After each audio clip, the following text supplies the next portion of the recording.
안녕하세요. 김영로TV의 날짜 이야기입니다. 자, 오늘은 12월 9일이 되겠습니다. 자, 12월 9일은 우리에게 어떤 소사가 있었을까요? 가만히 살펴보니까 고속철도 있죠. 그러니까 우리가 KTX와 SRT라는 두 종류의 고속철도를 갖고 있는데, 물론 일본은 신간선이죠. 그 다음에 프랑스는 떼제베, 독일이 이체인가 그렇죠. ICE. 예. 음, 그런데 이제 우리나라는 이제 이원화가 돼 있어요. 그러니까 서울의 그 서쪽 지역에 사는 사람들과 동쪽 지역에 사는 사람들, 그리고 뭐 경기도도 마찬가지죠. 그래서 이제 서로 이게 장거리를 와갖고 고속철도역을 이용하는 게 아니고 가까운 쪽을 이용할 수 있게끔 그렇게 양분화되어 있는 게 오늘의 현실입니다. 그래서 이제 저쪽 수서역에서 출발하는 게 SRT죠. 그리고 서울역에서 출발하는 것이 이제 KTX인데, 오늘이 바로 그 SRT가 개통이 된 날이 되겠습니다. 저는 주로 그 KTX만 이용을 했는데, 얼마 전에 한번 SRT를 한번 타봤어요. 글쎄 운행 품질이라고 할까? 그건 큰 차이는 없는 것 같더라고요. 그런데 이제 SRT가 이제 생겨난 배경이라든가, 그다음에 그 KTX하고의 어떤 그 다른 점 같은 거, 그렇게 큰 차이점은 없는 것 같은데, 그러나 생겨난 배경에서부터 약간의 그 차이가 있을 테니까, 그런 사항들을 좀 알아보고, 그다음에 SRT, 우리나라의 그 고속철도의 재원이라고 할까? 그런 내용에 대해서 한번 간략하게 알아보는 시간을 갖도록 하겠습니다. 네, SRT에 대해서 한번 공부를 해보겠습니다. 우리가 고속철도가 KTX가 있고 SRT가 있죠. 네. 저는 1980년대 중후반이죠. 그때 이제 일본을 가고서 신간선을 이제 지금 신간센이라고 하지만 그때 신간선이라고 이제 우리말로 발음을 했습니다. 그걸 타봤는데 정말 빠르더라고요. 우리나라 기차의 2배 정도 빠르다라는 그런 생각을 했는데 이제는 뭐 우리도 다 그런 빠른 그 기차를 갖고 있고 그다음에 오히려 그들보다 더 빠른 기차를 우리가 만들어낼 수 있는 능력도 보유하고 있죠. 그만큼 우리나라 기술이 일취월장 발전했음을 정말 기뻐해야 될 것 같습니다. 자, SRT 그림상으로 봤을 때 저게 이제 아주 슈퍼 레피드 트레인이라고 이제 돼 있는데 정말 초고속으로 날아간다라는 얘기가 되겠습니다. 자, SRT, SR 트레인, 수소고속 철도인데 슈퍼 레피드 트레인이라고 돼 있더라고요. 그래서 얼마 전에 이 SRT를 처음 타봤습니다. 저는 KTX만 주로 탔었는데 왜냐면 이제 제가 서울 서쪽 쪽에 이제 주로 이제 거주를 하기 때문에. 근데 이제 이번에 그 일이 있어갖고서 한번 슈퍼 레피드 트레인을 타봤는데 역시 슈퍼 레피드 하더라고요. KTX나 SRT나 큰 차이는 없다라고 보여집니다. 자, 수서역을 기점으로 부산역, 진주역, 포항역, 광주 송정역, 목포역, 여수 엑스포역까지 운행하는 고속철도 노선이다. 그러니까 이제 고속철도망은 이제 하나죠. 그걸 이제 SRT하고 KTX가 이제 동시에 같이 쓰는 거죠. 물론 이 고속철도를 벗어나갖고서 기존의 그 이제 재래선, 일본은 재래선이라고 하죠. 사이라이센이라고 그랬는데 기존 그 철도망을 이용할 때는 이제 거기서 이제 KTX나 SRT는 천천히 이제 이동을 한다고 보면 되겠습니다. 자, 열차 운행의 약 86%가 수서 천안 아산역 간의 지하 50m 구간을 이제 운행을 하며 수서 출발 후 첫 번째 역인 동탄역은 국내 최초의 지하 고속철도역이다. 네. 저는 사실 이 사실을 모르고 이제 SRT를 탔는데 정말 이렇게 지하로 다 막 가더라고요. 그리고 출발도 KTX 같은 경우는 뭐 서울역, 광명역, 영등포역 뭐 다 이제 지상에 이제 역이 존재하지만은 SRT 출발역은 그 수소 지하에서 출발하더라고요. 그 지하로 시작을 하고 그 음, 지상에서만 출발하다가 가보니까 신기하더라고요. 땅속에서 고속열차가 출발하네? 하고. 자, 개요를 보겠습니다. 경부선 서울역 금천구청 구간의 선로 용량의 포화 문제.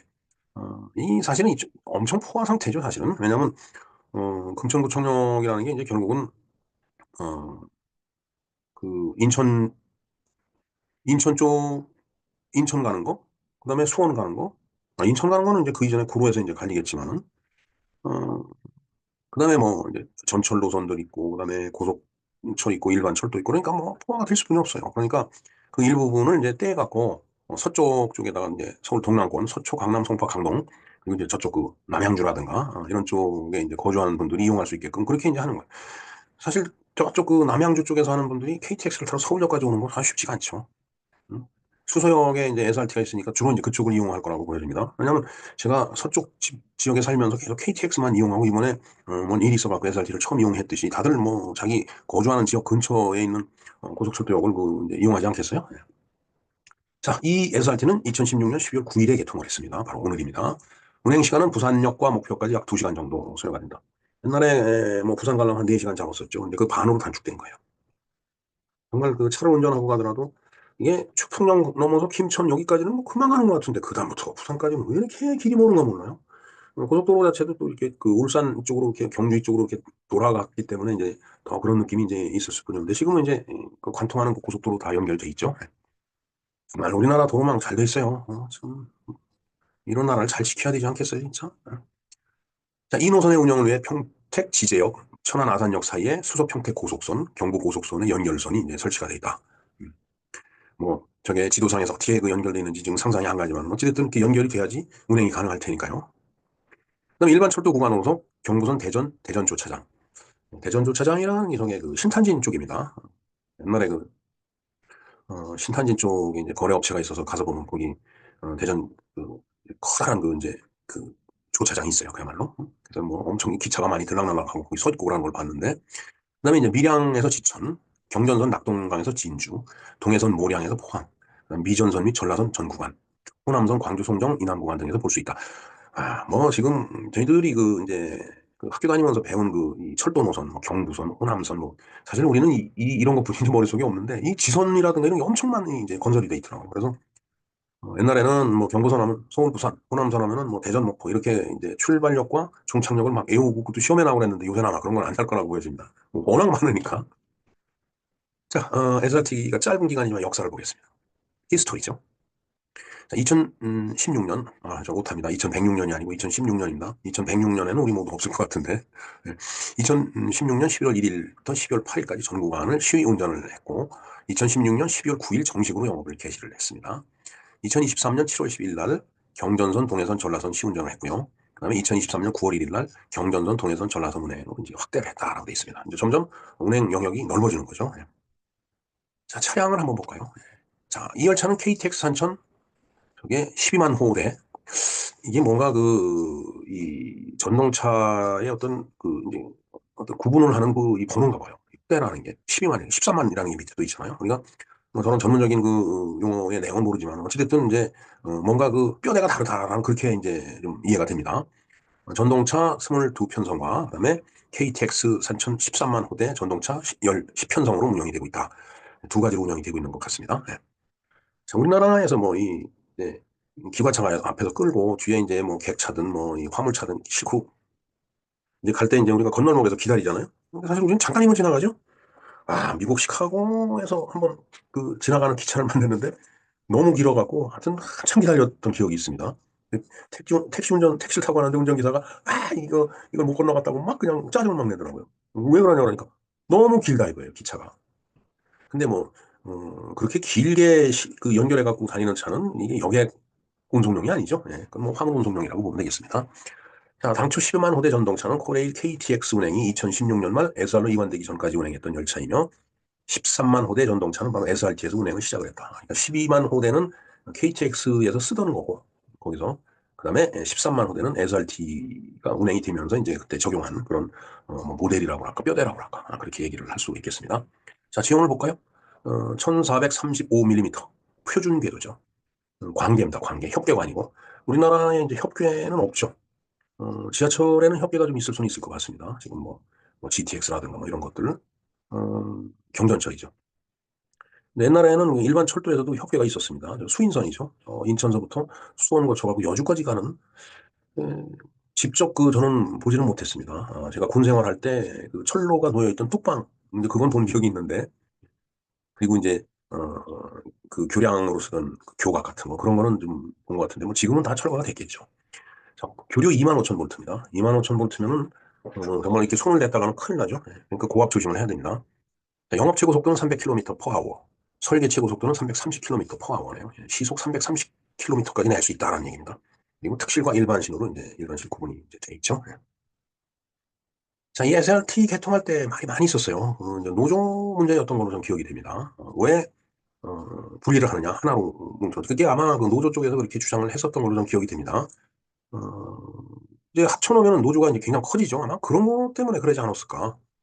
그러나 이걸 시장전이 민영화로 이제 그 시도를 했었기 때문에 뭐 그런 식으로 정리를 할 수는 없지 않았었던 거 아닌가 이런 생각을 해봅니다. 51번 볼까요? 당초 이명박 정부 당시 국토해양부는 철도시장 개방을 골자로 한 정책의 일환으로 이 노선의 사업권을 한국철도공사가 아닌 코레일이죠. 별도의 민간 사업자에게 주겠다라고 밝혔다고 하네요. 하지만 한국철도공사는 요금 안전 문제와 수익성 악화 등을 근거로 반발을 했다라고. 코레일은 반발을 하겠죠. 네. 왜 우리한테 맡기지 그걸 남한테 주느냐 이렇게 생각을 할 수 있을 거라고 보여집니다.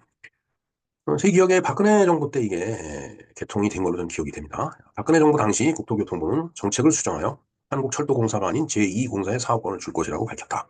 그러니까 민영화에 대해서 너무 반발을 하니까 그러면은 민영화가 아닌 그런 상태에서 이렇게 이제 철도공사가 아닌 다른 공사를 만들어서 분리 경영을 하겠다라고 밝힌 겁니다. 그래갖고 저때 말이 많이 있었어요.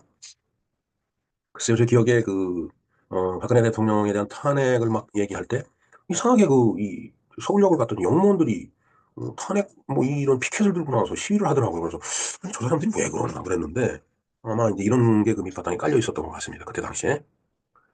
하지만 여전히 한국철도공사는 운영 효율 등의 이유를 들어 우려를 표했다라고 되어 있네요. 결국 2013년 12월 27일 대전지방법원이 한국철도공사 자회사 설립 등기를 인가하였으며, 국토교통부가 자회사에 대해서 철도운수업 면허를 발급을 했네요. 이러니까 이제 정권하고 코레일 쪽하고 이제 뭐 코레일 쪽은 노조 쪽이겠죠. 뭐, 삐걱삐걱하는 그런 면이 그때 있지 않았나 이런 기억이 듭니다. 2014년 1월 10일 수서고속철도 주식회사가 공식으로 출범을 했고 2014년 6월 11일 사명을 주 SR로 변경을 했네요. SRT가 이제 탄생하는 거죠.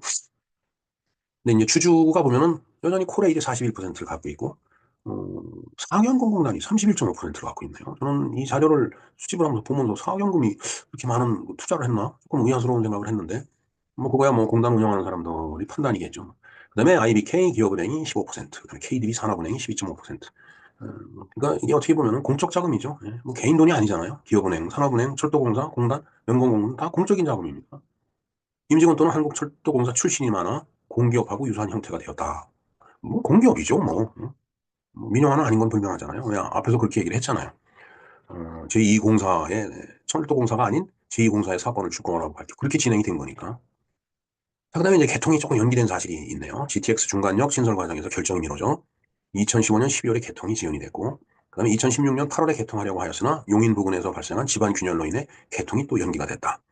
2016년 6월 말 공정률이 97%였으며, 그래서 2016년 12월 9일 날 정식으로 오늘 이제 개통이 된 겁니다. 네. 곰돌이가 빨리 뛰어가는 모습인데, 뭐 SRT, 슈퍼 래피드니까, 래피드만 해도 빠른 건데 슈퍼 래피드니까 뭐막 달려가는 거겠죠. 네. 자, 이런저런 얘기 한번 볼까요? 뭐 전철도 마찬가지지만은 철도만 거미줄 같잖아요. 정말 그왜 수많은 전차가 열차가 막 움직이는데 이게 부딪히면은 대형 사고가 나거든요. 근데 진짜 천체가 운행하듯이 이 철도망도 그 위를 달리는 열차도 정말 칠서정연하게 운행한다는 거. 이거 보통 기술 갖고는 안 되는 거예요. 진짜 최고급 기술의 산물이 바로 이 철도망입니다. 네, 폭주하는 이제 열차의 이제 그 영화가 하나 있죠. 네. 실화를 바탕으로 해서 만들어진 이 드라마인데 미국 얘기입니다. 지금 이 열차가 엄청 길죠. 아까 그 미국 열차 길다고 그랬는데 이 화물 열차 엄청 긴 거예요. 그런데 워낙 그 고속으로 이게 지금 주행을 하고 있는 겁니다. 왜냐하면 기관사가 없어요. 어떻게 이제 하다 보니까 그렇게 됐어요. 기관사가 없는 상태에서 이게 이제 고속으로 질주하는 걸로 작동이 된 겁니다. 그래서 이제 이걸 사람이 쫓아가면서 이제 이걸 이제 정지시키려고 애쓰는 이제 그 과정을 그린 이제 영화인데 자, 이 그림을 보면은 상당히 곡선이죠. 곡선에서는 속도를 줄여야 되죠. 왜냐면 원심력이 작용하기 때문에. 그러니까 지금 이게 뜨잖아요, 이쪽이. 음, 그걸 감안해서 이제 이 바깥 대로이를 이렇게 높이 이렇게 이제 이 선로공사를 하는데 그걸 뛰어넘을 정도로 원심력이 크니까 이제 뜨는 거예요. 여기서 틀지 못하면 이제 탈선이 되는 거겠죠. 근데 문제는 탈선이 되면 그냥 이 상태로 탈선이 되면 문제가 없는데 이 영화의 배경을 보면은 이 오른쪽이 완전히 화학 공장이에요. 그러니까 이게 탈선이 돼갖고 화학 공장 어떤 그 화학 물질을 덮치면은 완전히 어마어마한 대폭발이 일어나니까 그걸 세우려고 이 미국 철도회사 철도원들이 그냥 아주 사투를 벌리는 그 내용이 바로 이 영화가 되겠습니다. 자, 이거 링크를 걸어드리겠습니다. 아주 재밌습니다. 한번 봐주시기 바랍니다. 자, 그래서 우리가 네트워크 위에서 엄청난 기술이 이제 있어야만이 부딪히지 않고 열차들이 이제 각자가 자기 이 시간대에 자기가 가고자 하는 걸 간다라고 얘기를 했죠.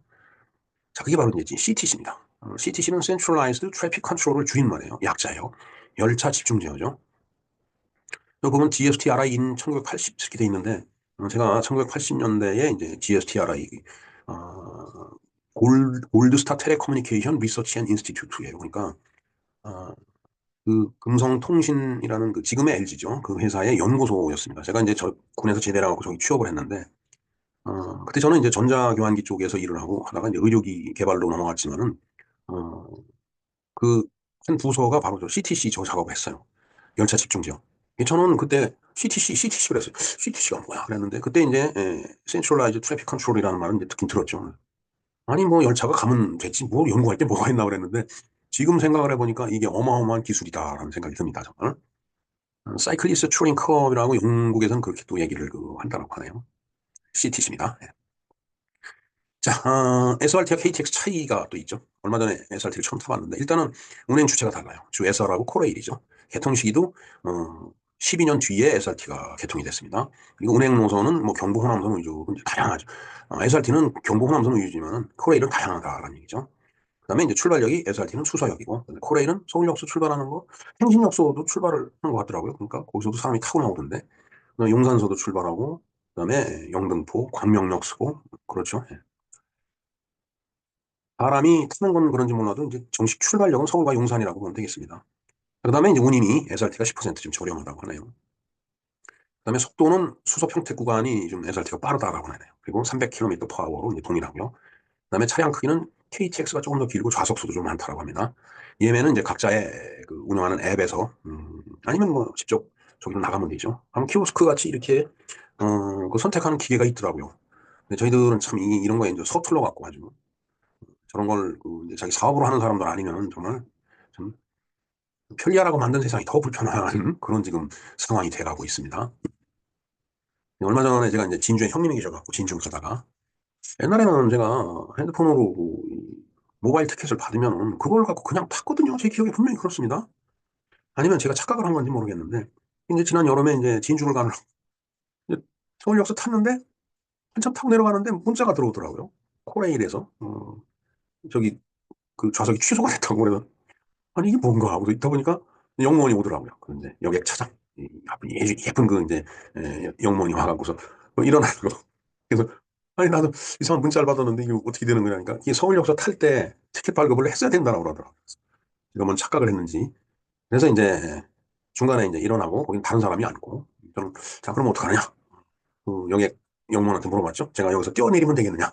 그러니까 입석으로 표를 끊어주더라고요. 그래서 뭐 어찌됐든 그 빈자리에 앉아서 가긴 갔습니다. 입석이지만은. 그리고 그 열차 연결되는 부위 사이사이에 자리가 한두 개 정도 있더라고요. 예, 이렇게 SRT에 대해서 우리가 알아봤고요. 그다음에 KTX도 그렇고 신간선도 그렇고 고속철도에 대해서 그 이제 알아봤습니다. 근데 미국은 고속철도가 없어요.